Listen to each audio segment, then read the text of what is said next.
This is not a real scoreboard, but this is. On October 7th, 1916, Georgia Tech absolutely decimated Cumberland 222-0. It was a beatdown of mythical proportion. To run up the score like this seems diabolical. Prior to that game, Georgia Tech's coach John Heisman, the one the trophy was named after, was out for revenge. The year prior, Georgia Tech's baseball team, which was also coached by Heisman, was beaten down by Cumberland 22-0. Now, rumors were that they had pro players playing on that Cumberland team, which would have gave them a massive advantage. And understandably so, this would piss off any coach. But man, did Heisman take it to another level. The year following that 22-0 beatdown on the baseball diamond, these two schools' football teams were set to play. The issue, however, was that Cumberland discontinued their football program right before the season.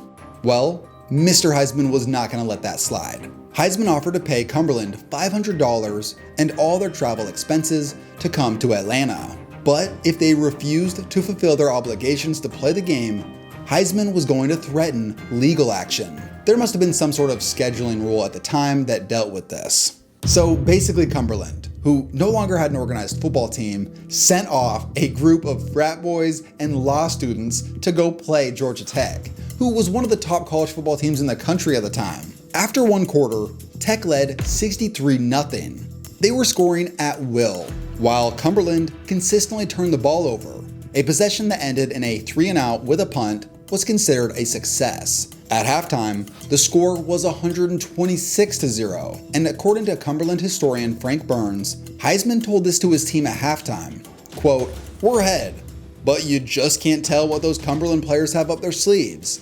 They may spring a surprise. Be alert, men."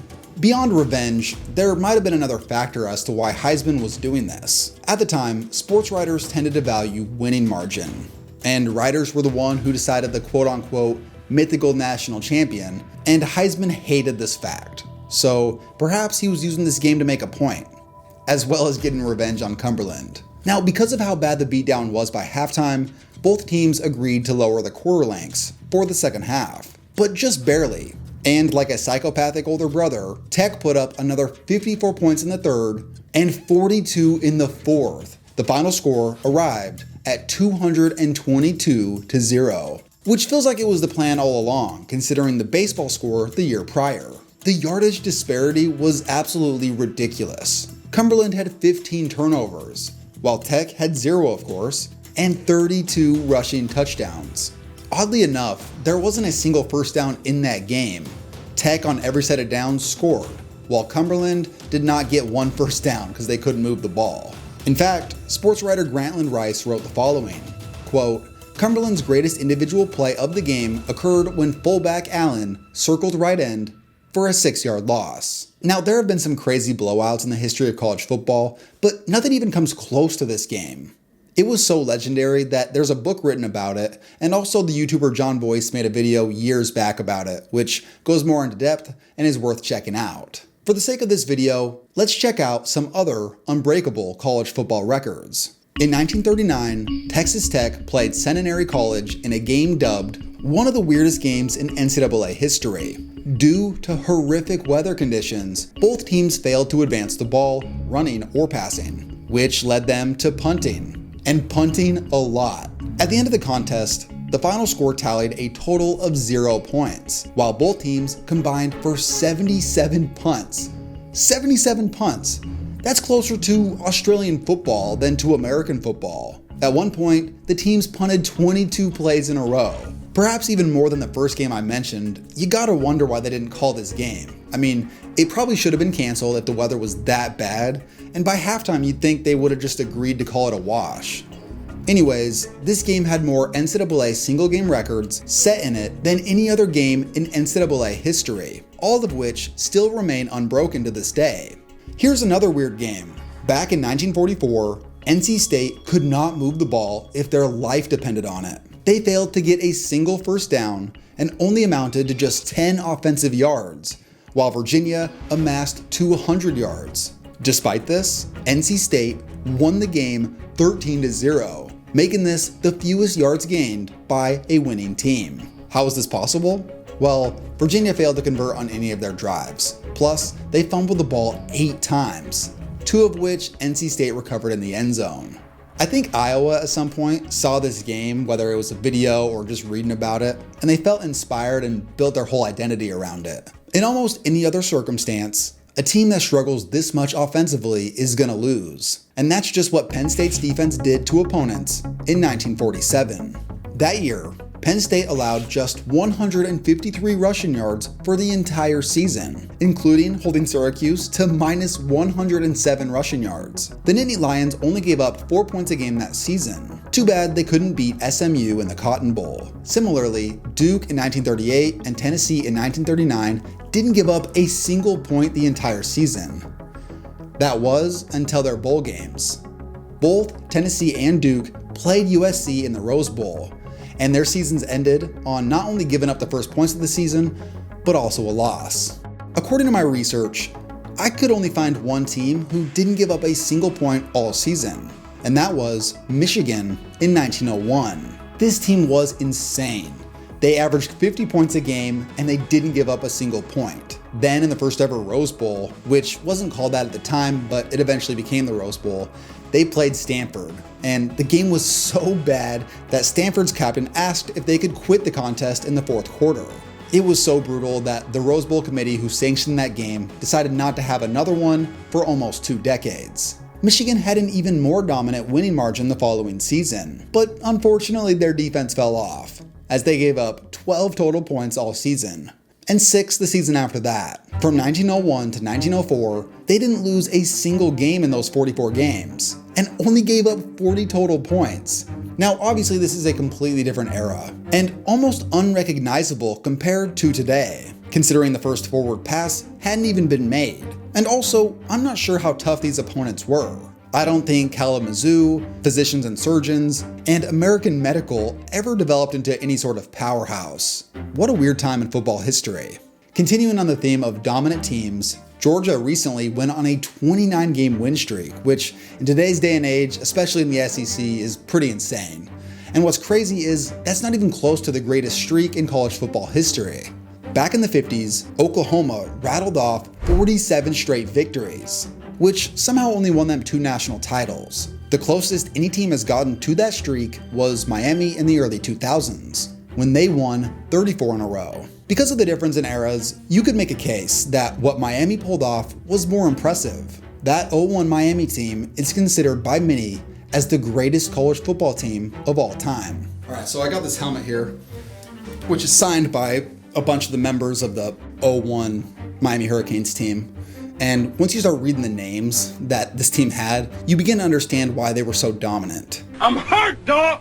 Don't ask me if I'm alright! Hell no! Names like Frank Gore, Ed Reed, Andre Johnson, Clinton Portis, Jeremy Shockey, and Vince Wilfork. Overall, that roster produced a record 38 NFL draft picks. Try beating that in college football 25 dynasty mode. Speaking of that game, like many of you, I can't wait to play. I mean, that was my main childhood game growing up. It's one of the biggest reasons why I became passionate about football. And one of the aspects of the game that I loved as a kid was scrolling through the old records and trying to break those. So if you're anything like me, perhaps this next section will inspire you to go do the same. To this point, we've covered a lot of team-specific records.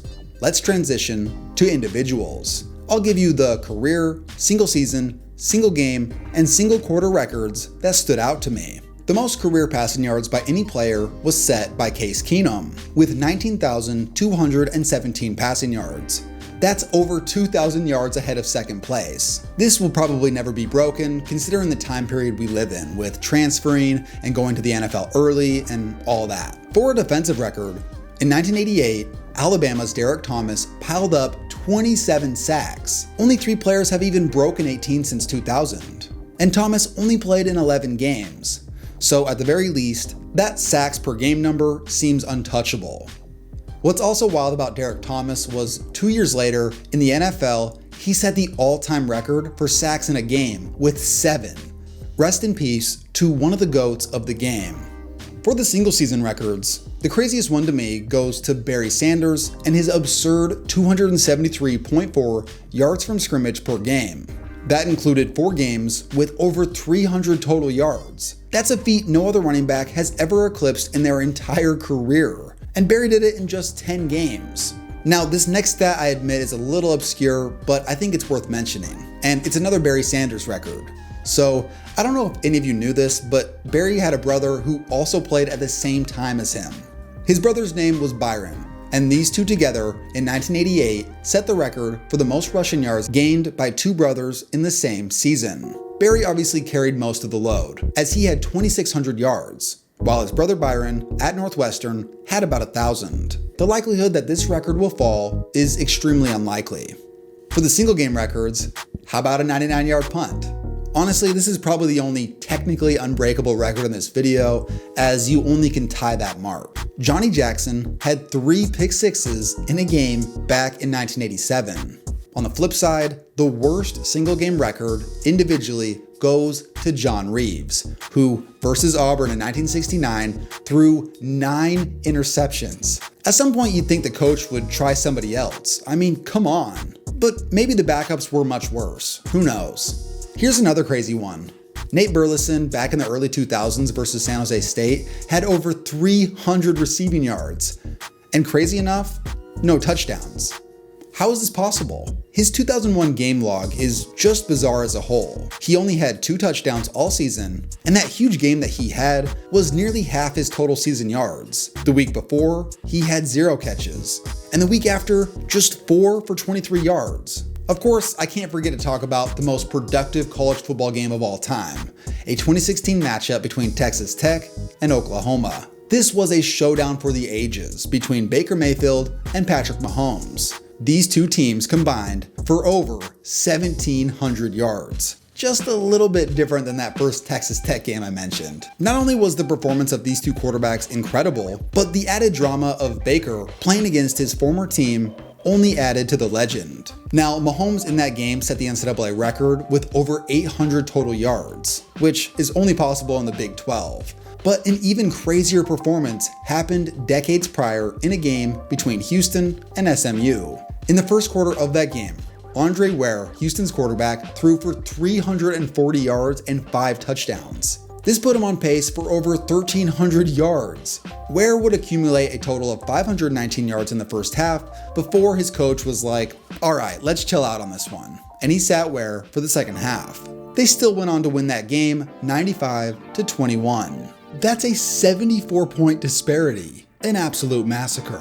Now imagine a team tripling that winning margin. Doesn't sound real, right? Well, that's just what Georgia Tech did to Cumberland back in 1916.